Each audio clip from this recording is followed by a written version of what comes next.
mencantumkan 3 rumusan masalah, maka tujuannya juga harus 3. Begitu pula dengan kesimpulan. Nah, biasanya tim penilai itu melihatnya dari situ saja. Kalau Bapak Ibu sudah menyelesaikan seperti itu, maka dianggap Bapak Ibu memahami betul penelitian yang Bapak Ibu lakukan. Kadang-kadang kalau dalam suatu lomba untuk presentasi ya, dalam lomba itu kan kita mempresentasikan misalkan di forum ilmiah atau di guru prestasi. Nah, itu biasanya tim juri itu melihatnya dari situ dulu. Nah, kalau Bapak Ibu bisa mensinkronkan, ya bisa menjawab, berarti Bapak Ibu paham betul yang Bapak Ibu lakukan. Seperti itu.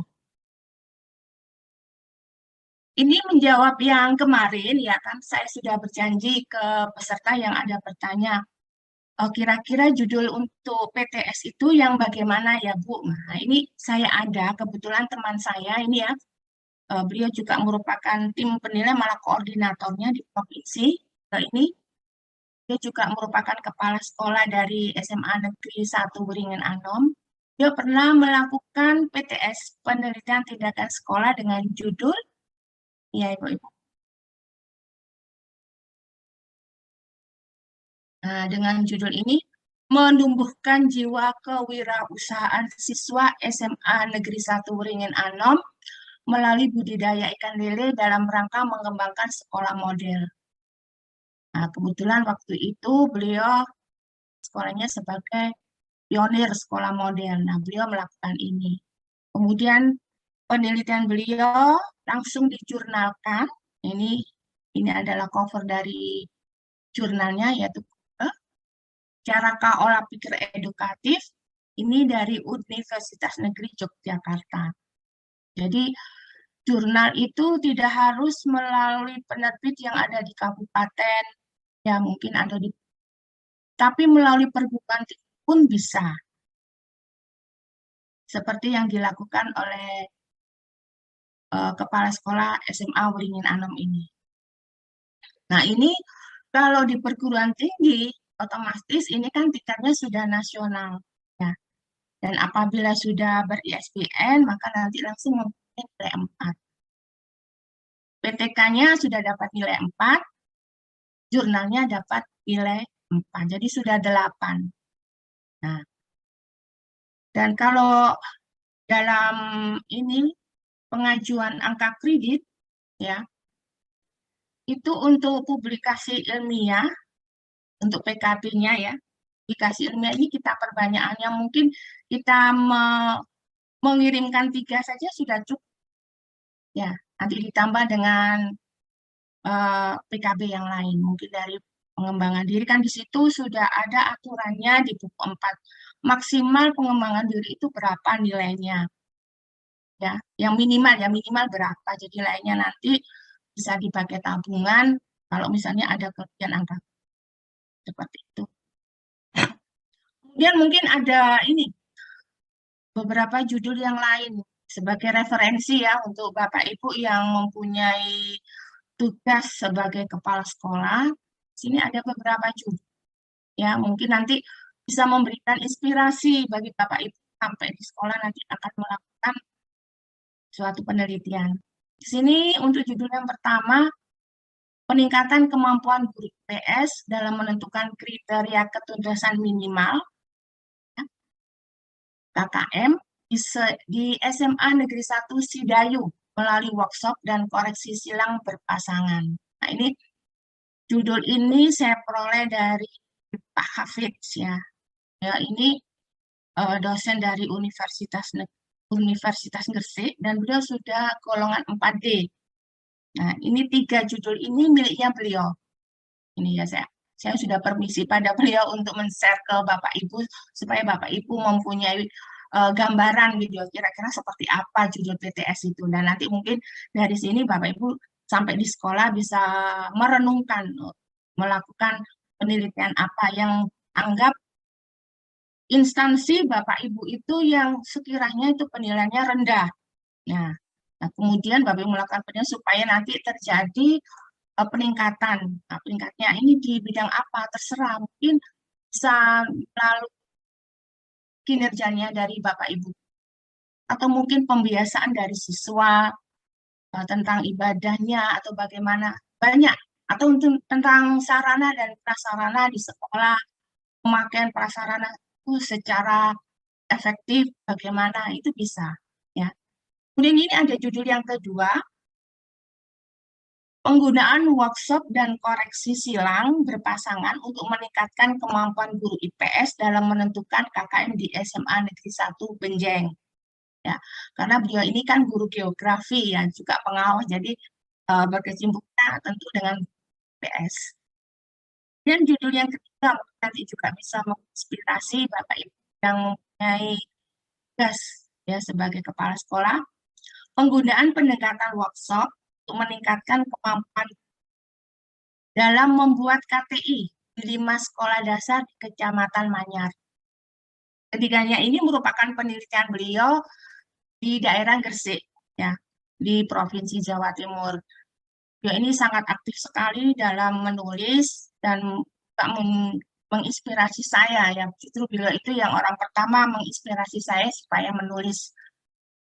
Pertama saya menjadi guru prestasi, jurinya juga beliau ini, dan dari situ saya terinspirasi bahwa sebenarnya guru itu memang harus belajar sepanjang hayat, ya.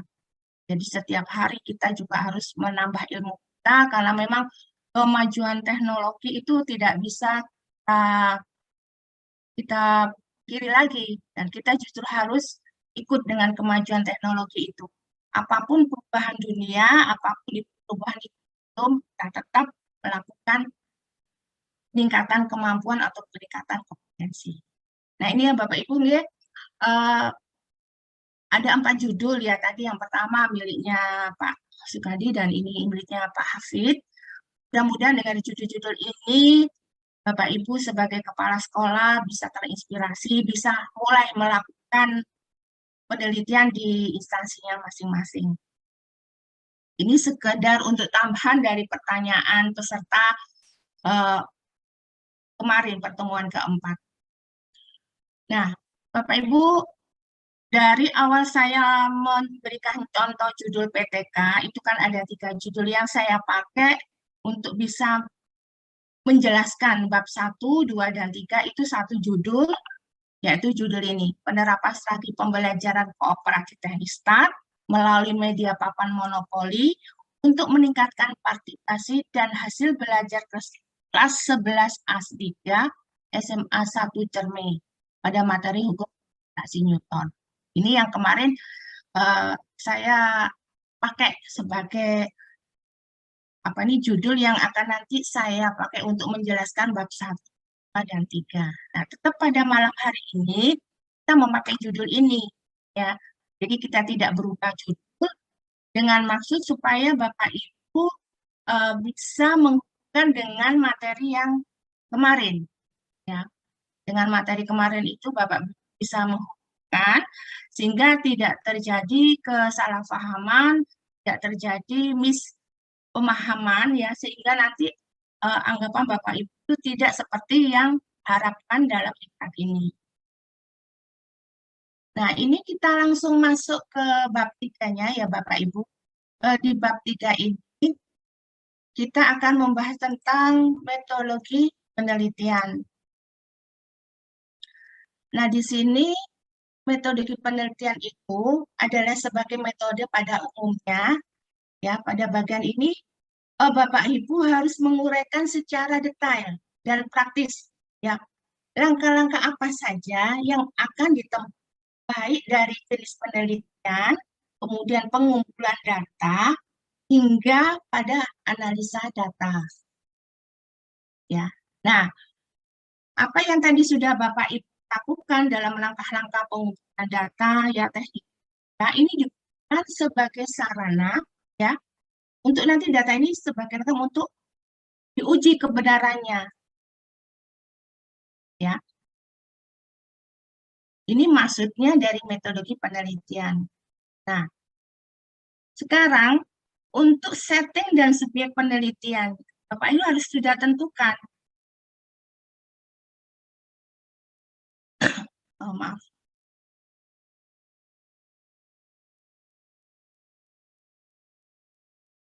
Bapak Ibu ya, saya ulang lagi ini. Nah, ini uh, untuk setting dan subjek penelitian. Untuk setting penelitian berisi tempat penelitian dengan deskripsikan. Jadi misalkan begini, tempat penelitiannya kondisi kelas yang dimaksud bagaimana, ya. Kemudian di sini juga ada ruang kelas, luasnya atau bagaimana fasilitas yang ada di kelas, suasana kelas dalam proses pembelajaran. Ini adalah setting penelitian bersih tempat penelitian. Jadi kondisi kelas yang dimaksud di sini adalah kondisi kelas dari siswa yang Bapak Ibu pakai sebagai objek penelitian. Kondisi kelasnya seperti apa? Misalkan kelasnya ada di atas tanpa kipas angin. Jadi suasana di dalam kelas itu terasa panas. Itu. Kemudian luas ruang kelas ya itu sudah terpakai dengan ditempatkan lemari sehingga mempersempit ruang kelas. Seperti itu. Atau mungkin fasilitas yang ada di kelas ya berhubung seperti tadi tidak ada kipas angin. Kemudian mungkin kelasnya ini dekat dengan toilet. Nah, nanti kan juga bangku konsentrasi siswa itu Bapak Ibu tetapkan semua, tulis di situ. Suasana kelas juga selama proses pembelajaran itu Bapak Ibu eh, deskripsikan di situ. Seperti apa? Apa kurang perhatian, gaduh, atau eh, membuat ini apa? Melakukan aktivitas lain dan sebagainya.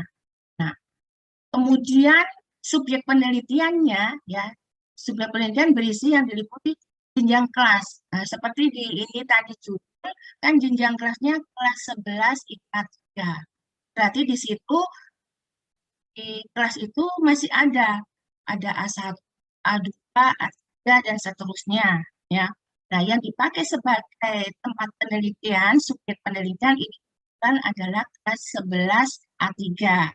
Nah, yang di kelas A3 ini Bapak Ibu jelaskan berapa jumlahnya, berapa jumlah kelas siswanya, berapa laki-lakinya, berapa perempuannya. Kemudian juga Bapak Ibu jelaskan pula secara deskripsi alasan mengapa subjek ini terpilih sebagai tempat penelitian, sebagai subjek penelitian. Di sini mungkin Pak Ibu bisa jelaskan karena motivasi belajarnya rendah, ya, kemudian kurang percaya diri, atau kemudian eh, suasana atau situasinya kelas itu tidak memungkinkan untuk belajar, ya, sehingga akhirnya tidak menghasilkan prestasi belajar yang tinggi. Nah, mungkin seperti itu Bapak Ibu jelaskan. Sesuai dengan pengamatan Bapak Ibu di saat itu, di kelas itu, apa yang terjadi? Tuliskan semua secara deskriptif, ya, secara rinci, apapun yang ada di situ. Kalau perlu, Bapak Ibu bisa sharing dengan Bapak Ibu yang lain yang juga mengajar di situ. Bapak Ibu boleh bertanya, untuk kelas misalkan 11 A3, untuk prestasi belajarnya bagaimana? Apakah seperti dengan posisi atau hasil yang Bapak Ibu dapat sama-sama rendah? Nah, kemudian juga tanyakan pula bagaimana kondisi siswa ketika dalam proses pembelajaran. Apakah sama persis dengan kondisi siswa ketika Bapak Ibu mengajar di kelas itu? Dan semuanya itu kita kumpulkan data-data itu untuk menjadi alasan supaya kelas 11 A3 itu sebagai subjek penelitian. Nah, selanjutnya Bapak Ibu, ini saya berikan contoh ya. Saya berikan contoh. Tadi kan ada latar belakang penelitian. Nah, di penelitian judul yang tadi ya, itu latar belakangnya bisa kita lihat seperti ini. Penelitian tindakan kelas ini dilakukan di SMA Negeri 1 Cerme dengan alamat Jalan Raya Cermilor, Gresik 61171. Lokasi SMA Negeri 1 Cerme dekat dengan jalan raya dengan suasana yang nyaman, dekat dengan sawahan. Ini latar belakang penelitian. Jadi Bapak Ibu misalkan di sekolah Bapak seperti bagaimana? Apakah itu tempat yang perumahan? Nah, Bapak Ibu tuliskan secara rinci di situ. Atau mungkin dekat persawahan mewah ya, dekat sawah gitu. Atau eh, masuk gang kecil dulu, baru kemudian ada tempat besar dan itu lokasinya. Nah, semuanya tuliskan di situ. Nah, kemudian subjek penelitiannya. Ini contoh ya, yang tadi sudah saya jelaskan apa aja yang ada di bab 3 itu. Nah, ini sebagian contoh. Supaya nanti Bapak Ibu itu ada gambaran. Oh, kalau subjek penelitian saya tulis seperti ini. Gitu. Nah, di sini subjek penelitian ini adalah siswa kelas 11 A3 dengan jumlah siswa 30 siswa. Nah, nah, jumlah siswa ini, ya Bapak Ibu, eh, dengan jumlah siswa laki-lakinya berapa, kemudian perempuannya berapa. Di sini saya tuliskan jumlah siswa perempuannya 13, kemudian jumlah laki-lakinya 13, sedangkan jumlah perempuan sejumlah 21 siswa. Nah, alasannya dipilihnya 11A3 sebagai subjek penelitian dengan alasan bahwa sebagian siswa di kelas ini partisipasinya kurang, motivasi belajar siswanya juga rendah, dan hasil prestasi belajar siswa juga kurang maksimal. Ya. Letak kelas 11A3 di lantai 2 dengan jauh ya dari ruang guru dan kondisi kelas tanpa kipas angin atau AC, sehingga pada siang hari udara di kelas akan panas. Akibatnya siswa agak kepanasan dan kurang semangat. Nah, ini kan kondisi real, ya, kondisi real yang dialami oleh siswa itu di sini. Nah, itu Bapak Ibu tuliskan semua apa yang ada.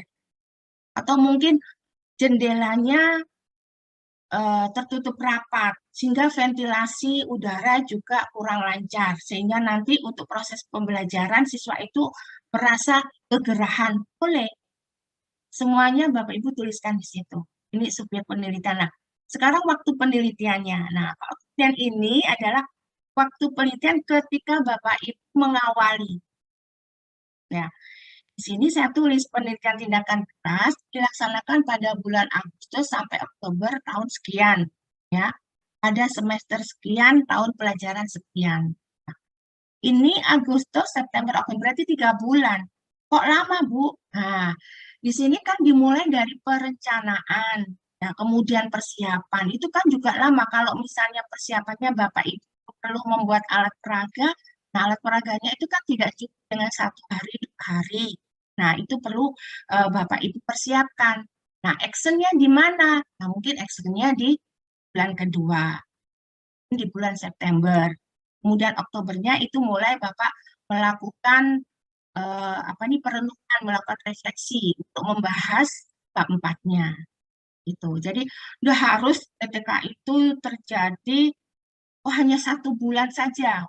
Nah, itu seperti semalam. Saya kira nggak mungkin seperti itu. Karena pemerintah itu juga menganjurkan kita meneliti, tapi juga mengerti situasinya. Karena hasil PTK ini kan juga merupakan nanti bahan ya dari orang-orang yang di atas itu sebagai alat menentukan kebijakan ya.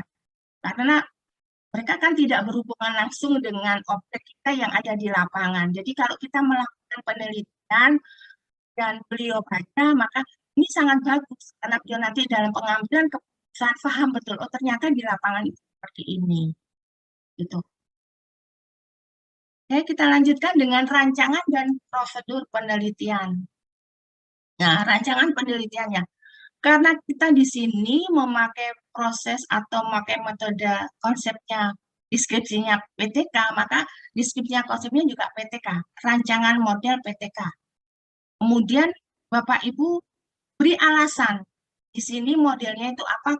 Bapak Ibu tuliskan semua. Contohnya ya, di sini kita memakai PTK. PTK itu kita ambil atau kita ambil dari kajian teorinya dari kutipan ya. Misalnya penelitian ini dirancang dengan menggunakan penelitian tindakan kelas.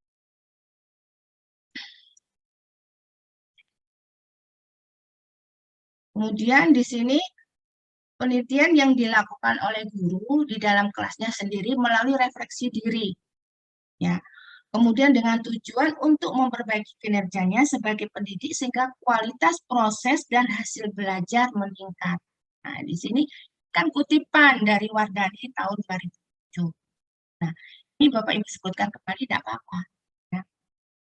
Dan mungkin ada kutipan lagi, suatu bentuk kajian yang bersifat refleksi oleh pelaku tindakan yang dilakukan ya untuk meningkatkan kemampuan rasional dari tindakan mereka dalam melaksanakan tugas, memperdalam pemahaman terhadap tindakan-tindakan yang dilakukan, serta memperbaiki di mana praktek pembelajaran tersebut dilakukan. Nah, ini dilakukan oleh Emnu dan Jatmiko di tahun 2000.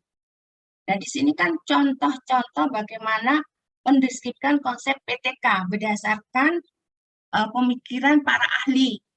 Ya, karena ini adalah rancangan yang kita pakai. Kita pakai PTK. PTK kenapa kita pakai? Nah, Bapak Ibu sertakan dulu pendapat dari para ahli. Mungkin bisa kutipan antara 2 sampai 3 dari ahli. Setelah itu pandangan atau gagasan Bapak Ibu sendiri sertakan di situ. Nah, sekarang prosedur penilaiannya, penelitiannya ya. Nah, di sini kita kan sudah tahu untuk prosedurnya kita memakai PTK berarti nanti kita memakai ada siklusnya, ada tahap-tahapannya ya. Nah, untuk PTK ini kemarin sudah dijelaskan minimal itu 2 siklus. Nah, kalau misalnya di siklus kedua masih belum ada peningkatan, belum ada perbaikan, berarti pasti harus dilanjutkan sampai siklus ketiga atau keempat ya. Kalau misalnya sampai berapa itu, oh berarti metode itu tidak cocok dengan objek yang Bapak Ibu teliti. Nah, di PTK yang memakai siklus ini, yaitu ada bagian-bagian, ada perencanaan, pelaksanaan, pengamatan, dan refleksi. Nah, kemarin kan sudah kita singgung bersama ya, apa itu perencanaan, apa itu pelaksanaan, kemudian juga ini apa pengamatan dan refleksi. Nah, perencanaan di sini Bapak Ibu itu menyusun semua rancangan kegiatan ya. Siswanya ini mau diapain, gitu ya. Nanti kemudian juga rencana ini juga pun juga harus apa membuat panduan. Jadi di sini perencanaan itu semacam gambaran gitu ya, panduan yang akan diapain. Jadi nanti apa yang harus dilakukan oleh siswa, kapan dan berapa lama harus dilakukan, kemudian di mana dilakukan, dan jika perlu juga prasarana atau alat-alat apa ya, peraga yang ada di situ, wujudnya seperti apa. Nah, kemudian kalau sudah, baru kita tidak lanjuti ke pelaksanaan. Nah, pelaksanaan di sini ya, untuk pelaksanaan ini merupakan uh, implementasi dari perencanaan yang sudah Bapak Ibu buat ya. Jadi di sini dari perencanaan tadi ke pelaksanaan, apakah ada kesesuaian antara pelaksanaan dengan perencanaan? Kan perencanaan itu Bapak Ibu kan ya, pelaksanaan apa ada kesesuaiannya? Kemudian apakah proses tindakan yang dilakukan siswa dalam pelaksanaan itu baik, apa lancar ya?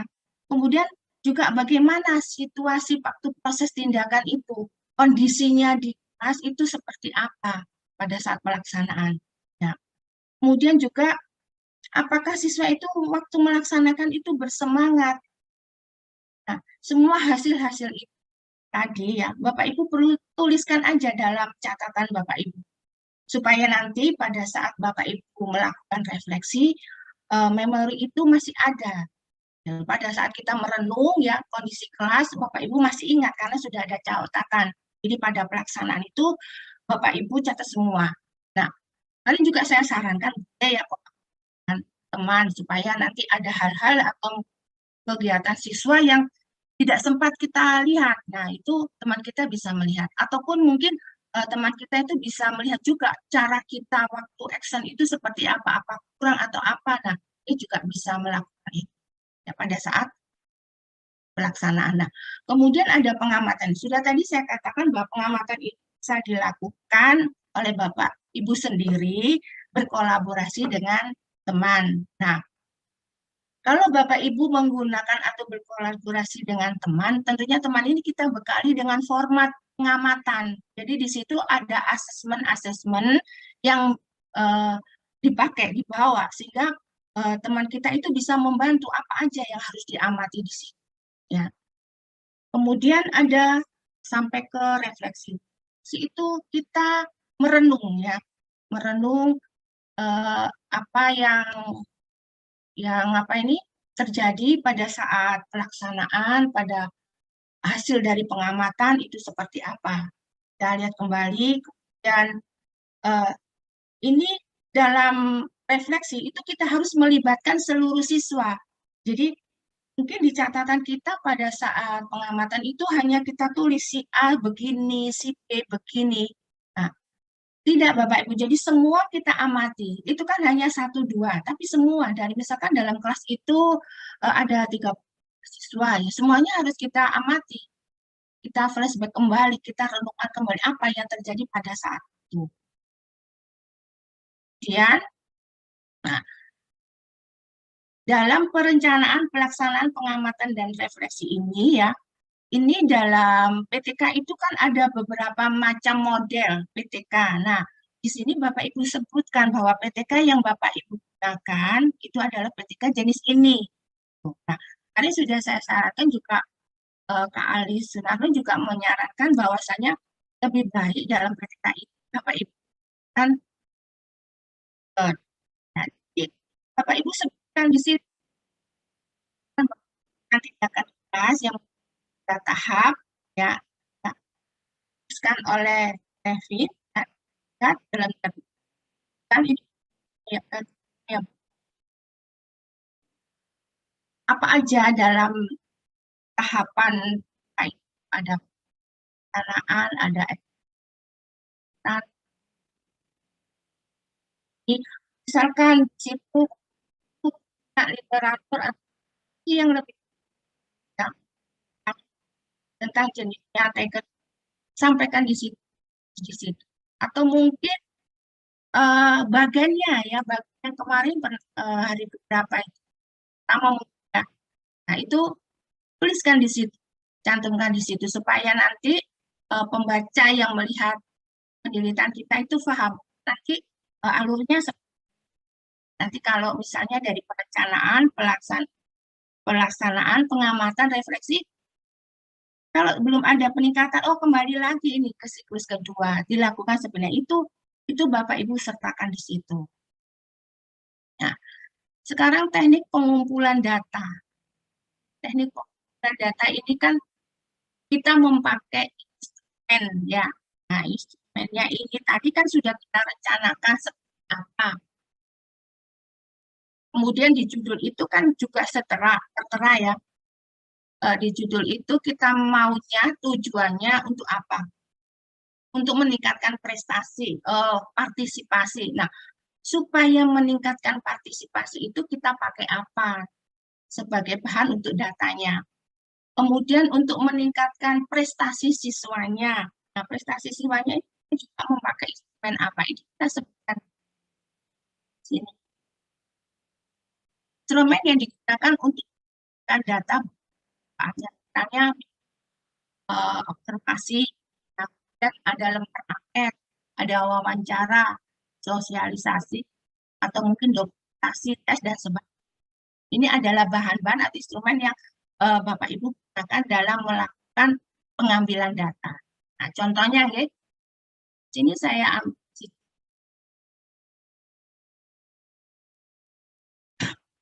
penilaian tindak kelas ini menggunakan teknik-teknik pengumpulan data sebagai kita memakai metode observasi, metode angket, dan metode.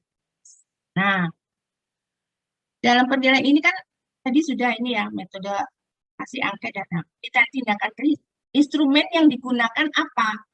Nah, untuk metode observasi, ini kan juga butuh instrumen. Nah, instrumennya itu apa? Kita sebutkan juga di sini tekniknya. Kemudian metode angket, ini kita pakai instrumen apa? Metode tes juga menggunakan instrumen apa? Itu kita sebutkan. Nah, misalkan Ini saya pakai untuk metode observasi. Itu kita memakai lembar observasi siswa. Nah, ini kita buat lembar observasinya.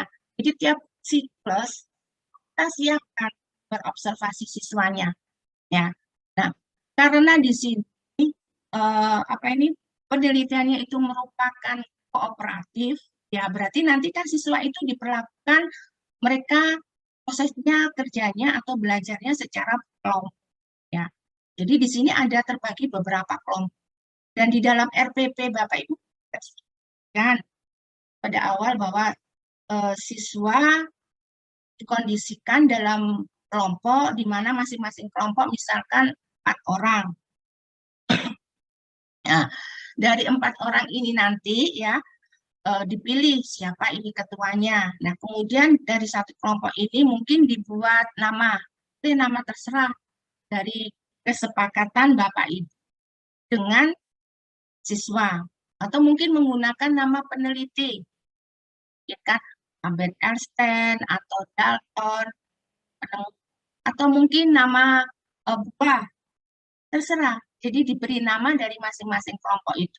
Sehingga nanti dalam prosesnya Bapak Ibu bisa paham, oh yang aktif itu dari kelompok ini, yang aktif yang kurang itu dari kelompok ada di situ. Supaya Bapak Ibu tidak terjadi kesalahan data, sebaiknya dalam pengembangan itu siswa ini apa membuat label, ya label kelompok, sehingga dari label itu dalam proses itu Bapak Ibu cepat pengambilan data pengamatanya. Jadi waktu kelompok sana itu berbicara aktif, langsung lihat papan oh dari kelompok ini. Jadi tidak mengingat kembali ini kelompok berapa ya ini. Karena di sini kan eh, mungkin ya pelaksananya baru siklus pertama, jadi Bapak Ibu kan belum paham benar oh, kelompok ini apa ini namanya apa. Jadi lebih baik dari apa ini untuk memudahkan. Jadi di tiap kelompok itu di apa nama. Ini kan hanya sebagai apa ya eh, keunikan waktu terjadi proses pembelajaran. Di samping nanti ada proses lagi yaitu dengan menggunakan game. Jadi seolah-olah anak-anak ini tidak belajar, tapi sebenarnya belajar. Nah, seperti itu. Nah, sudah itu metode observasi dan instrumen berobservasi siswa. Nah, kemudian untuk metode angket, tentu kita menggunakan angket siswa. Nah, di angket siswa itu kita buat format di mana asesmennya itu sudah kita persiapkan, sudah kita susun. Nah, kadang-kadang itu ada pertanyaan, asesmennya itu kira-kira saya ambil di mana, cari di mana.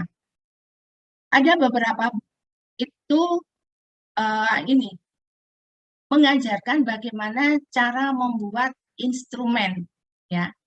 Instrumen apa aja. Kalau misalnya tujuannya apa, nah nanti kira-kira instrumennya itu ada buku seperti itu. Mungkin nanti Bapak Ibu bisa cari ya cara penyusunan instrumen. Nah, di sini nanti memudahkan kita membuat angket yang akan kita sebarkan ke siswa, ya. Dan dalam angket ini, ya dalam angket ini siswa kita tidak perlu mencantumkan nama siswa, ya.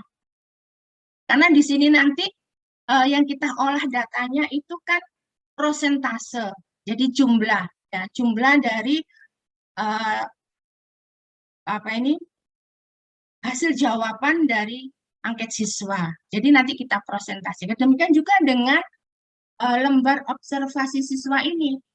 Ya ini pun juga apa nanti hasilnya itu akan dirupakan dalam bentuk prosentase. Kenapa seperti itu? Untuk memudahkan Bapak Ibu uh, menghitung atau apa mengamati pertambahan, ada perubahan antara kondisi awal sampai kondisi akhir. Jadi kalau ada penambahan persentase berarti kan ada peningkatan, ada perubahan proses pembelajaran lebih baik. Nah, makanya kita di sini lebih baik memakai itu paling sederhana. Nah, kemudian untuk metode tes. Nah, tes kalau sudah ada kata tes, oh ini mesti nanti larinya ya. Larinya tes ini mesti ke soal-soal. Nah, di sini soal-soalnya ini mengacu ke indikator di RPP-nya Bapak Ibu. Di RPP-nya Bapak Ibu tadi waktu menyusun, waktu pertama kali persiapan membuat RPP, ya persiapan itu. Nah, itu kan Bapak Ibu juga cantumkan indikator ya untuk mencapai tujuan-tujuannya. Nah, RPP itu nanti itulah yang nanti akan diaplikasikan ke soal-soal. Soalnya harus mengacu. Kenapa? Supaya tujuan dari Bapak Ibu melakukan pencarian bisa match gitu ya. Jadi nggak terpencar-pencar. Indikatornya A, Bapak Ibu membuat soal B. Ya. Kemudian eh, indikatornya B, Bapak Ibu membuat soal C. Tujuannya juga gitu. Jadi nanti nggak ada kesinambungan, tidak ada konsistensi di situ. Seolah-olah ini apa ya, campur baur, jadi asal cuma sana, cuma sini. Itu sebenarnya harus runtun. Ya. Nah, bagaimana kita bisa menggunakan apa ini instrumen-instrumen ini bisa kita gunakan secara baik dan benar dan layak untuk digunakan. Nah, itu perlu yang ada namanya validasi. Nah, validasi ini sangat penting dikarenakan dengan validasi ini bisa kita mendapatkan data yang benar. Ya,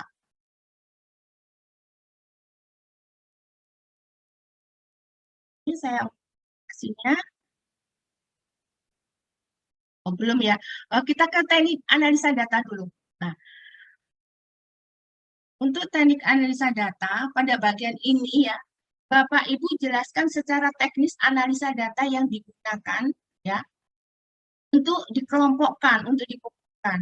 Nah, data dianalisis secara kualitatif ya atau kuantitatif. Biasanya karena kita ini sudah sebagai Bapak Ibu guru ya, maka nanti eh, analisanya kita itu secara kualitatif. Biasanya kalau kuantitatif itu adalah skripsi ya.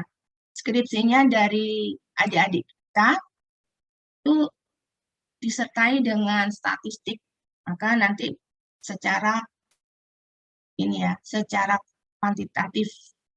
Nah, kemudian dari jenis ini kita kumpulkan data siswa berupa hasil belajar, diolah dengan cara kuantitatif atau kualitatif, dan observasi juga diolah kualitatif. Jadi secara kualitatif itu secara deskripsi dengan sekalimat-kalimat, tidak dalam bentuk perhitungan statistik.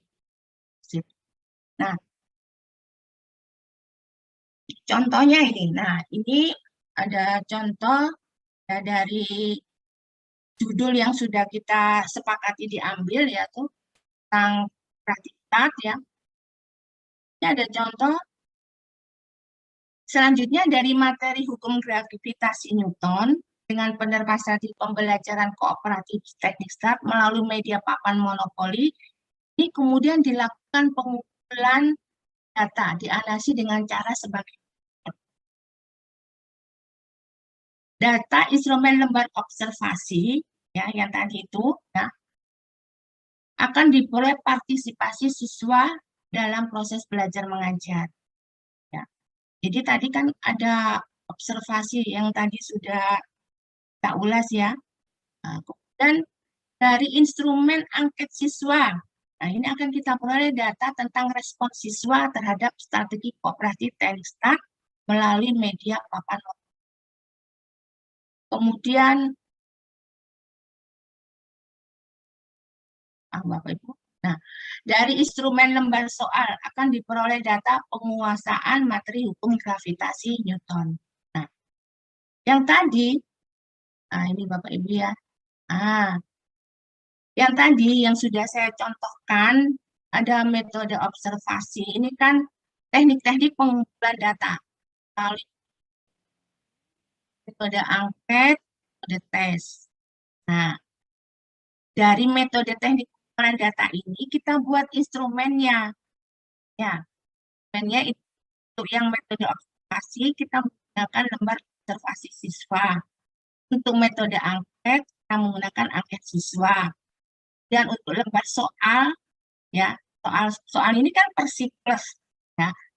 Itu untuk metode tesnya. Nah, sekarang untuk analisa datanya, nah ini Bapak Ibu. Nah, dari tadi materi hukum gravitasi Newton, ya, tadi kan ada metode observasi, kita menggunakan lembar observasi. Nah, dari instrumen lembar observasi siswa itu akan kita peroleh partisipasi siswa dalam kegiatan belajar mengajar. Karena di judulnya tadi itu kan kita untuk meningkatkan partisipasi. Jadi untuk meningkatkan partisipasi itu kita menggunakan instrumen lembar observasi. Ya. Nah, kemudian dari instrumen angket siswa akan diperoleh data tentang respon siswa terhadap strategi kooperatif teknik START melalui media papan monopoli. Nah, ini angket kan kita bagikan ke siswa. Ya. Dan setelah selesai semua terkumpul, nah, baru nanti kita analisa. Kemudian untuk metode tes, ya, metode tes tadi kita menggunakan instrumen lembar tes, ya, lembar soal. Jadi soal-soal dari tiap siklus. Jadi kalau misalnya Bapak Ibu pada siklus 1 materinya apa, ya pakai itu soalnya siklus 1 itu berdasarkan RPP, indikatornya apa. Jangan menyimpang dari indikator itu. Kemudian kalau sudah sampai di siklus 2, ya, pokok bahasanya kan sudah berbeda, ya. Tapi perlakuannya sama, kita menggunakan papan monopoli. Caranya pun sama secara berkelompok, ya. Perlakuannya juga sama seperti waktu di siklus 1. Nah, tapi materinya pakai sub berikutnya. Nah, seperti itu. Nah, di sini di siklus 2, Bapak Ibu juga membuat RPP untuk siklus 2. Nah, di siklus 2 itu kan juga nanti Bapak Ibu cantumkan indikator, tujuannya, perlakuan kepada siswa, sampai nanti terakhir pelaksanaan pembelajaran, ya. Jadi di situ nanti ada metode tes, jadi melakukan post test, ya. Nah, di situ tes atau soal yang digunakan mengacu pada RPP pada siklus 2, karena pelaksanaannya di siklus 2. Nah, setelah itu kan Bapak Ibu melakukan refleksi, ya. Oh, ternyata belum ada peningkatan yang begitu tajam. Saya mau peningkatannya itu melebihi dari target kurikulum. Kalau kurikulum itu mentargetkan bahwa daya serapnya 80%, saya pingin mungkin di atas 80%. Sekalipun sekarang ini daya serapnya yang diperoleh pada siklus 2 itu 80 persis. Ya, tapi ketuntasannya itu masih ada 1-2 yang belum tuntas. Bapak Ibu lanjutkan ke siklus. Nah, lakukan lagi perencanaan. Nah, perencanaan Bapak Ibu siapkan lagi RPP untuk siklus 3. Nah, untuk RPP siklus 3 ini juga begitu indikatornya harus berhubungan dengan materi pada siklus 3. Tapi pada materi sama, hanya subnya saja yang berbeda. Karena di materi itu kan ada beberapa sub pokok bahasan. Nah, itu yang kita berikan. Indikatornya pun harus menyesuaikan pada siklus 3. Tapi perlakuannya sama, sesuai dengan yang kita rencanakan. Jadi tetap menggunakan papan monopoli, tetap memakai tekniknya itu kooperatif START, ya. Kemudian juga prosesnya dalam proses pembelajaran itu juga sama, ya. Setelah itu soalnya memakai indikator pada RPP 3 itu. Setelah selesai, nah, kemudian kita lakukan refleksi. Kalau di siklus 2 tadi masih pas-pasan 80, oh ternyata mesti di siklus 3 sudah mencapai yang lebih baik lagi. Ya. Nah, kemudian contoh, ya. Ini contoh saja, sekedar contoh. Mungkin Bapak Ibu punya yang lain, ya, seperti karena di sini kan tergantung dari apa yang kita inginkan, ya, apa yang mau kita tingkatkan. Itu kan kita peneliti yang tahu. Nah, ini contoh dari judul yang sudah saya berikan. Nah, di judul itu kan untuk meningkatkan partisipasi siswa.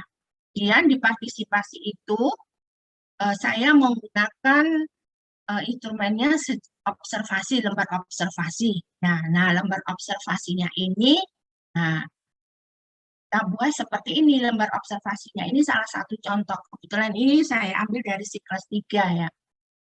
Nah, di sini kan kita lihat anak-anak sudah dikelompokkan ya. Dari satu kelas itu sudah dikelompokkan, kemudian kita beri nama. Ada nama dari, kebetulan di sini adalah nama-nama, ada Isaac Newton, Faraday, ada Einstein, Oersted, Kirchhoff, Nolly. Ini adalah penemu fisika. Kebetulan ini mata kuliah saya. Nah, kemudian apa yang kita observasi untuk bisa membuktikan bahwa partisipasi siswa itu betul-betul terjadi, ada peningkatan. Nah, di sini ada beberapa instrumen, ada beberapa asesmen ya. Nah, di sini yang kita amati pada saat pelaksanaan itu. Ini ada melakukan kerjasama. Kita lihat di antara kelompok ini, misalnya kelompok Newton, kerjasamanya seperti apa. Nah, sebelumnya kan ini masih ada lagi ya, semacam patokan gitu, kita kasih dia poin berapa. Kalau misalnya di situ sedang, mungkin kita kasih nilai 3, atau kalau aktif kita kasih nilai 4, kan ada rentangnya di situ. Ya. Kemudian di sini juga ada mempresentasikan hasil kelompok. Nah, kemudian juga ada mendengarkan penjelasan teman, karena ini kan situasinya dia kerjanya secara kelompok, kemudian permainnya secara game dengan menggunakan media papan monopoli. Jadi di sini anak-anak itu diajak untuk berkompetisi. Nah, dan kompetisi itu maka nanti kita buatkan asesmen seperti ini. Nah, kemudian ini ada mencatat materi yang penting. Nah, kemudian ada merespon gagasan teman, ada mengajukan pertanyaan. Nah, asesmen ini yang membuat adalah Bapak Ibu sendiri. Sesuai dengan Bapak Ibu keinginannya apa supaya anak itu berpartisipasi. Nah, kemudian dalam penilaiannya Bapak Ibu tentang ya, misalkan dari sekelompok itu ada 4 anak. Kemudian 4 anak ini yang bekerja sama itu hanya 3 orang. Bapak Ibu kasih aja ini angka 3 gitu. Mungkin yang satunya cuek atau hanya melihat saja, aja angka 3. Tentang ya. Tapi karena jumlahnya di sini kan berarti lemaknya 4. Kemudian mempresentasikan hasil kepada kelompok. Nah, mempresentasikan hasil ini biasanya kan dikuasai satu orang, yang lainnya itu enggak. Tapi ternyata di sini mereka itu teamwork. Jadi mereka itu merupakan satu kesatuan, jadi saling membantu. Apabila temannya ini mengalami kesulitan, satunya membantu, satunya membantu. Nah, itu bisa Bapak Ibu lakukan pengamatan dan mendengarkan penjelasan. Ada kalanya pada proses itu, ada anak-anak itu yang kurang memperhatikan teman, jadi seakan-akan kurang menghargai. Nah, ya, nah itu Pak Ibu bisa perhatikan di situ. Kemudian menyatat materi. Mereka setelah diadakan penjelasan, ada di anak-anak itu ada yang mencatat, ada yang tidak. Nah, ini juga Pak Ibu perhatikan. Kemudian merespon gagasan teman. Karena tidak semua apa yang dikatakan oleh si presentasi itu kan benar. Nah, mungkin disanggah kemudian dia memberikan tambahan. Nah, itu Bapak berikan poin. Ya. Kemudian mengajukan pertanyaan. Nah, ini merasa bahwa apa yang disampaikan itu kurang atau mungkin dia kurang begitu paham. Nah, dia mengajukan pertanyaan. Dan dari asesmen-asesmen ini tadi, ini sudah mencakup keseluruhan dari yang bisa menggambarkan partisipasi siswa. Dan siapa yang membuat ini adalah Bapak Ibu sendiri, tergantung dari keinginan Bapak Ibu untuk apa. Untuk meningkatkan partisipasi itu apa yang Bapak Ibu lihat. Nah, itu cantumkan di sini. Nah, hasil-hasil yang sudah ini tadi ya, nanti kita jumlahkan dengan skor maksimnya berapa, nanti kita akan dapatkan dalam bentuk prosentase. Ini hanya permisalan ya. Nah, lembar observasi ini ya, Ibu lakukan, Bapak Ibu lakukan tiap siklus. Siklus 1 ada juga lembar ini. Kemudian di siklus 2 juga pakai. Di siklus 3 kalau lanjut di siklus 3 berarti juga harus pakai. Jadi bukan hanya apa ini siklus 3 saja karena ini sudah terakhir ya. Jadi otomatis nanti anak-anak kan berpartisipasi, semua sudah paham dengan kondisi proses pembelajarannya, kan seperti itu. Di pertama pun, sekalipun anak-anak masih mengenal metode pertama, apa yang perlakuan pertama yang Bapak Ibu berikan, baru pertama kali melihat medianya, baru pertama lagi model pembelajarannya, lembar observasi ini sudah Bapak Ibu terapkan. Karena nanti dari sini, dari siklus ini, siklus berikutnya nanti ada perbedaan. Nah, perbedaannya itu dia mesti ada perbedaan dari persentase, ada peningkatan dari tiap kelompok itu. Nah, kemudian di sini ada angket respon. Ya, respon ini kan ini keinginan anak ya, partisipasi anak. Bagaimana tanggapannya dengan pembelajaran seperti ini. Nah, di sini ada beberapa indikator, ini pun yang membuat adalah Bapak Ibu sendiri. Disesuaikan dengan keinginan Bapak Ibu. Ya, di sini saya misalkan ya, saya contohkan, ya, ini ada pendapat pertama kali pelajaran fisika itu sangat sulit. Nah, mungkin anak ini ada yang bilang setuju, ada yang tidak setuju, tergantung. Ya. Nah, ini kebetulan disertakan nama ya. Nama ini berarti ini Bapak Ibu akan tahu uh, audiensnya, ada tahu si A, si B. Biasanya ini tidak tergantung. Ya. Dan di sini pembelajaran kognitif dengan teknik melalui media papan monopoli sangat menyenangkan. Dan anak ini kan nanti memilih satu tidak setuju, jadi tentang aja. Ya.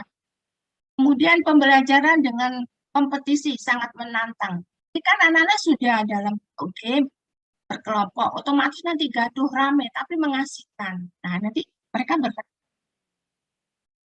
rasa ingin tahu bisa lebih besar dari sebelumnya. Ini kan menurut pribadi anak. Menurut dia bagaimana, apakah saya mau seperti itu atau tidak seperti menentang. Ini dalam bentuk tantangan aja. Kemudian rasa ingin memiliki pengetahuan lebih dari sebelumnya. Kalau sebelumnya itu kalau proses pelajaran itu habis dijelaskan, ada latihan soal, ya biasa-biasa saja, tidak ada keinginan untuk mencoba soal berikutnya atau mencoba untuk materi berikutnya mau saya baca. Nah, itu nanti yang mengetahui kan diri siswa itu sendiri, perubahan yang ada pada dirinya. Nah, nanti dia akan merespon di sini. Kemudian ternyata fisika itu sangat mengasihkan. Nah, bagi dia bagaimana, betul atau tidak, setuju atau tidak setuju. Nanti dia sesuaikan. Dan belajar fisika adalah pelajaran yang selalu, ini adalah endingnya. Ya. Ending yang merupakan tujuan kita untuk mendapatkan hasil berikutnya. Kalau kita dalam melakukan pembelajaran itu menyenangkan, mengasihkan, otomatis anak-anak terasa. 2 jam, 3 jam pelajaran itu seolah menyenangkan pelajaran lain. Nah, dan ini pengisian ini berdasarkan hati nurani siswa. Jadi kita tidak boleh memaksa dan anak-anak pun juga tidak boleh saling memberikan contekan. Ya, mungkin saya begini enggak. Ini sesuai dengan hati. Nah, dari hasil-hasil itu tadi nanti kita jumlahkan poin yang ini. Nanti dikali dari siklus 1, tetap Bapak Ibu pakai ini angka respon semester 2 siklus 2. Ada yang bilang siklus 3 saja, bukan, ini kan ending ya, responnya ini kan ending, tergantung dari Bapak. Nah, kemudian tadi sudah saya sampaikan bahwasanya untuk metode tes itu menggunakan instrumen soal tesnya. Soal tesnya itu kan Bapak Ibu sesuaikan dengan indikator yang ada di RPP. Kalau siklus 1, nanti soalnya berkaitan dengan indikator yang ada pada RPP siklus 1. Kemudian kalau tes untuk yang kedua disesuaikan dengan indikator pada RPP siklus 2 dan berikutnya. Dan seterusnya. Nah, di sini ada yang namanya validasi data penelitian. Validasi di sini ya dimaksudkan untuk memberikan kebenaran dari instrumen itu layak enggak kita pakai, terutama pada tes hasil belajar ya, pada metode tes. Kenapa? Karena metode tes ini kan endingnya kita untuk meningkatkan prestasi belajar. Nah, itu perlu kita validasi instrumen-instrumen atau asesmen yang ada di situ ya. Soal-soal itu kita validasi ya. Nanti saya berikan contoh Bapak Ibu ya. Jadi di sini saya bacakan dulu tentang validasi data penelitiannya. Di sini yang dimaksud dengan validasi dari data penelitian itu suatu tindakan ya, pembuktian di mana dilakukan dengan cara yang sesuai dengan prosedur ya. Kemudian ini sesuai dengan bahan, proses, kegiatan, sistem, perlengkapan hingga bagaimana mekanisme penelitian tersebut digunakan dalam pengawasan selama berjalannya. Nah, ini jadi tindakannya itu ya. Kemudian validasi data penilaian merupakan suatu kecermatan, suatu ketetapan, suatu alat ukur yang digunakan untuk mengukur suatu atau bahkan secara dapat ukur data. Nah, dengan menggunakan validasi penelitian ya, ya pada proses entry data yaitu kita mengolah data penelitian akan lebih cepat daripada bertanya. Karena di situ hasilnya dari setelah divalidasi ya hasil dari tadi tes tadi akan lebih valid ya sesuai mengena dengan tujuan kita ya. Dan ini kan berhubungan erat dengan adanya sampel yang diberikan pada responden ya. Respon tadi itu soal untuk menjadikan objek dalam penelitian tersebut. Nah, itu tadi sebelumnya tentang pengertian validasi. Nah, sekarang manfaatnya. Tadi sudah saya katakan untuk mempermudah entry data. Ya. Entry data penelitian lebih cepat karena biasanya validasi ini ya dapat dihubungkan ya dengan sampel yang diberikan pada responden yang menjadi objek. Di sini soal-soal yang kita ujikan ya kita berikan ke siswa ya. Ini merupakan soal-soal yang sudah valid, sudah bagus sesuai dengan indikator, sesuai dengan yang kita harapkan karena sudah divalidasi. Kemudian peningkatan akurasi karena mengurangi risiko kesalahan atau kekeliruan data penelitian. Nah, kemudian manfaat yang kedua, memberikan kemudahan penggunaan yang lebih besar karena membatasi hanya melakukan pilihan yang penting atas data penelitian yang harus dihadirkan, dapat dihadirkan. Maksudnya seperti ini, saya kasih contoh. Ya, ini contoh kita memvalidasi data penelitian tes hasil belajar. Jadi soalnya ya Bapak Ibu. Misalkan di sini tujuan validasi adalah untuk mendapatkan masukan mengenai kekurangan instrumen hasil belajar 11A3 berupa tes pilihan ganda yang berjumlah 2 hal. Nah, jadi di sini untuk menguji ya metode tesnya, Bapak Ibu menggunakan soal pilihan ganda sebanyak 2. Ya, sudah Bapak Ibu siapkan soalnya itu ya. Karena nanti validasi mulai dari kisi-kisi. Ini nanti disertakan juga Bapak Ibu ya di dalam lampiran. Ada RPP, ada silabusnya kita sertakan. Nah, kemudian dalam instrumen ini tadi, instrumen tesnya ya soal-soal itu yang kita ujikan untuk post test itu juga harus ada kisi-kisinya. Ya, ada kisi-kisinya. Nah, itu kita validasi mulai dari kisi-kisi soal, ya, aspek penilaian materi. Nah, biasanya materinya kan gini, kesesuaian teknik penilaian dengan tujuan pembelajaran. Tujuan pembelajarannya ya, sudah mitra dengan soal dan materi dalam soal itu sudah sesuai nggak dengan pembelajaran saat itu materinya. Jangan-jangan ini kita pakai sub 1, pokok materi pada sub 1 ya.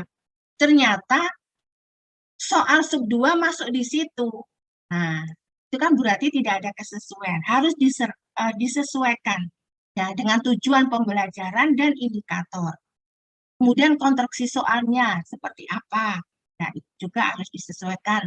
Kemudian bahasanya, aspek bahasaan, di situ kan bahasa yang Bapak ini dalam soal itu jangan sampai memberikan eh, apa ini kesan ambigu, ada ada apa ini arti yang lain ya. Jadi harus benar-benar aspek kebahasaannya itu menunjukkan satu soal. Nah, kemudian masukan-masukan ini tadi ya dari data yang sudah divalidasi tadi kemudian dianalisis dan digunakan untuk mereview instrumen tes. Belajar 11 aspek yang akan digunakan untuk coba terlebih dahulu.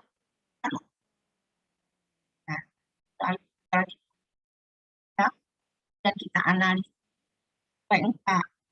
Nah, kalau bagaimana cara menvalidasinya? Nah, kita buat semacam data atau aspek penilaian dari ini tadi yang mau kita validasi soal-soalnya ya. Itu kita buat. Misalkan aspek penilaiannya di sini kita ambil tentang kesesuaian teknik penelitian dengan tujuan pembelajaran. Nah, di sini ada indikator kesesuaian butir instrumen dengan indikator. Nah, saya kira sesuai. Ya, ini kita pakai uh, rentang berapa? Mungkin kita pakai 3. Nah, di sini kita cantumkan 3. Kemudian keterwakilan indikator. Keterwakilan indikator ini apa ini sesuai enggak soal itu dengan indikator yang ada di ini aja ini contoh. Kemudian materinya. Materinya kesesuaian antara pertanyaan dan jawaban yang diharapkan. Nah, jadi pertanyaannya seperti apa, kemudian jawabannya seperti apa. Nah, itu kan juga harus ada kesesuaian. Dan kesesuaian si materi dan pertanyaan. Ya. Itu juga Bapak Ibu validasi kira-kira rentangnya berapa. Kemudian konstruksi soal. Konstruksi soal di sini tentang yang berhubungan dengan soal. Jadi ini, kejelasan petunjuk pengerjaan soal. Atau pilihlah salah satu jawaban yang Anda anggap paling benar. Ya.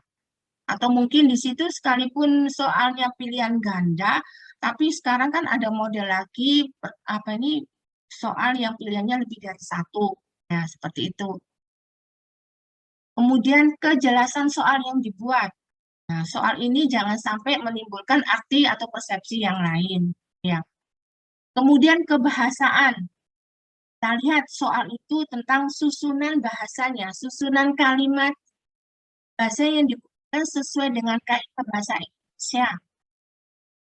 Kalau ada yang apa kata-kata yang bukan merupakan bakunya bahasa Indonesia atau ini, nah kita bisa ambil tentang di mana di sini. Bahasa yang digunakan sedang dan dipahami. Misalnya saya kasih, ya, pemberian contoh sudah dipahami. Ya, jadi di soal itu ada yang bisa dilakukan di sini. Nah, ini kebetulan kita memberikan validasinya itu pada rentang 3. Nah, data ini kita jumlah. Di sini kan skor maksimalnya 5. Sedangkan indikatornya di sini sama 2, 5. Berarti skor maksimalnya kita perolehan ini adalah 5 kalikan 10. Skor maksimal. Kemudian dari yang kita validasi tadi, nah ini kita jumlahkan 3 kali 10. Ini semuanya 3. Itu gampang-gampangnya saja ya. Contoh 3 kali 10 berarti. Nah, dari ini kita peroleh di validasi instrumen tes itu jumlahnya 30. Dan kita distribusikan dengan ini instrumen hasil belajarnya. Ya, dan disebutkan dia ini ada pada rentang. Nah, kalau 30 berarti kan dia ada di baik, ya, ada di sini. Kemudian kita analisa, ya. Nah, berdasarkan tabel deskripsi, data validasi, aspek penilaian instrumen tes hasil belajar diperoleh jumlah skor 3. Tadi kan kita ambil contoh, kita ambil angka 3 semua. Nah, maka instrumen hasil belajar yang akan digunakan dalam penelitian memiliki kategori cukup baik. Tadi ya, yang sudah kita lihat ini ya. Nah, ini dalam kategori sini 30 itu ada rentang di sini. Nah, yang di sini ya, baik. Sini kan cukup baik itu antara 2 sampai 3. Dan data yang diperoleh dari validasi tadi memiliki kelemahan-kelemahan, yaitu soal yang digunakan tadi mengikuti kaidah si soal pilihan ganda. Nah, itu tadi yang kita dapatkan dari jumlah skor 30. Ternyata pada rentang baik, ya, predikatnya. Beberapa kaidah, ya, kaidah tadi itu tadi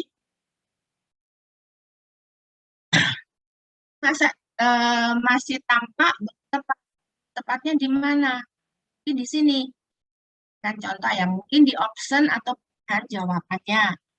Option atau pilihan jawabannya itu mungkin kalau saya fisika ya, eksakta, biasanya dalam option itu kalau sudah merupakan nilai, merupakan hasil itu dari terendah atau dari rendah ke tinggi. Itu nggak boleh dari, misalkan itu berbentuk angka, misalnya ini aja, 5 meter per sektor, 15 meter per sektor, dan seterusnya. Itu kan dari rendah, tidak boleh misalkan 5 meter per sekon, 20 meter per sekon, kemudian kembali lagi ke 10. Nah, itu opsinya tidak boleh seperti itu. Jadi tidak mengikuti kaidah konstruksi soal pilihan ganda. Kemudian distribusi ranah kognitifnya. Mungkin di situ ranah kognitif antara kita kan sekarang itu lebih condong ke C3 kalau hitungan ya. Tapi sebenarnya bukan hitungan itu langsung yang tinggi. Karena menganalisa suatu bacaan, suatu teks itu sudah merupakan kognitif juga C4. Nah, itu juga distribusinya itu kurang ada apa ini kesetaraan gitu ya.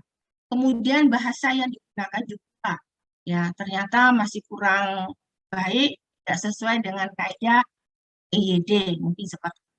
Nah, kalau sudah seperti ini kaidahnya ini kita sana langkah-langkah yang diaplikasikan adalah memperbaiki hal-hal yang kurang sesuai tadi ya.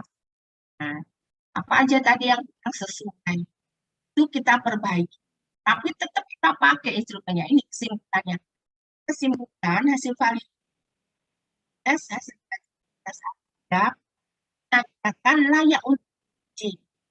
Ya, itu berikan ke siswa untuk tes dengan revisi sesuai dengan saran. Ya, sarannya tadi kan ini. Disarankan sesuai dengan kondisi materi. Dikonstruksi soal dan ganda, kaidah-kaidahnya itu. Bapak Ibu, di validasi ini sebenarnya ada beberapa macam ya. Nah, tapi karena kita itu di penelitian kualitatif dan ini tindakannya adalah tindakan kelas yang lebih bersifat deskripsi narasi, penerapan kata-kata ya, pengolahan kalimat. Jadi biasanya validasi itu hanya diberlakukan atau kita terapkan ya, kita pergunakan untuk metode tes. Ya, supaya apa? Karena instrumen yang kita pakai tadi, yang mau kita validasi itu harus merupakan instrumen yang betul-betul bisa dipertanggungjawabkan. Ya, jadi bisa kita kita bergunakan sebagai data yang valid. Ya, data yang kita peroleh itu merupakan data yang valid karena sudah disesuaikan instrumen itu berdasarkan kaidah-kaidah yang berlaku baik itu dalam kaidah konstruksi soal pilihan ganda maupun disesuaikan dengan keadaan materi, indikator atau tujuan dari materi itu di RPP yang sedang berlangsung. Misalnya kalau di siklus 1 yang disesuaikan dengan siklus 1, kalau siklus 2 disesuaikan dengan siklus 2, siklus 3 disesuaikan siklus 3. Nah, dari sini ya Bapak Ibu, setelah semuanya kita validasi, kemudian kita terapkan, ya validasinya yang sudah Bapak Ibu, soal yang Bapak Ibu sebenarnya masih bisa dipakai, tapi kita revisi sedikit. Dan kita berikan ke siswa, dan sebagai untuk mendapatkan hasil tentang peningkatan prestasi belajar. Nah, soal ini yang sudah Bapak Ibu buat, itu nanti juga dilampirkan laporannya. Nah, kemudian hasil siswa, ya, hasil siswa mungkin di situ karena soalnya pilihan ganda, mungkin Bapak Ibu bisa langsung membuat lembar jawaban, boleh, atau langsung di soal itu juga boleh, terserah. Ya. Jadi dari data-data itu nanti kan ada berupa nilai, ya.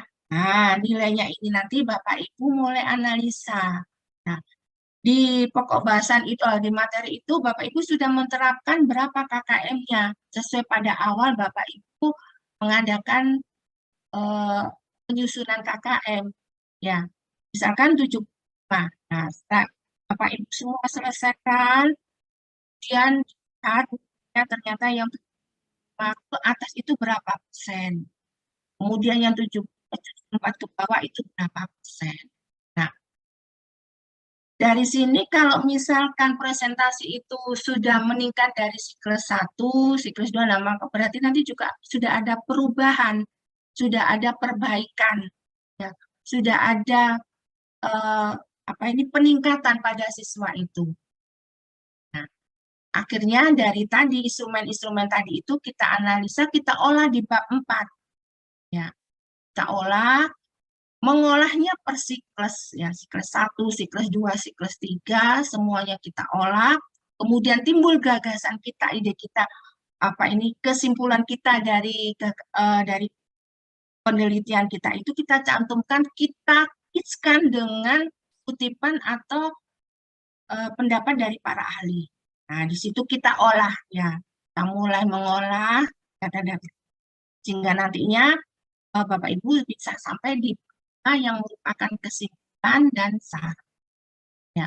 Dan jangan lupa yang kutipan-kutipan sudah Bapak Ibu pakai itu sertakan di daftar.